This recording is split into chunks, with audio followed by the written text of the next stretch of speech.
पहले हमास, फिर Hezbollah,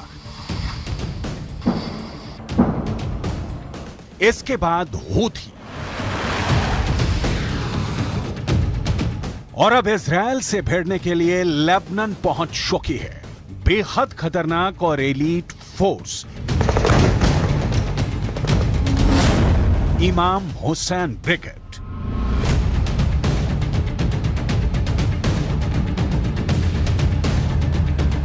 Israel के सैनिक 24 घंटे हर सेकंड आंखों में तेल डालकर इजराइल और लेबनान की बॉर्डर की सुरक्षा कर रहे हैं। और ऐसे वक्त में इजराइल को एक बड़ी खबर मिली है। यह खबर नेतन्याहू के लिए मुसीबत पैदा करने वाली है। इमाम हुसैन ब्रिगेड को सीरिया से लेबनान में शिफ्ट किया जा चुका है और लेबनान के अंदर इस वक्त इमाम हुसैन ब्रिगेड को मौजूद बताया जा रहा है।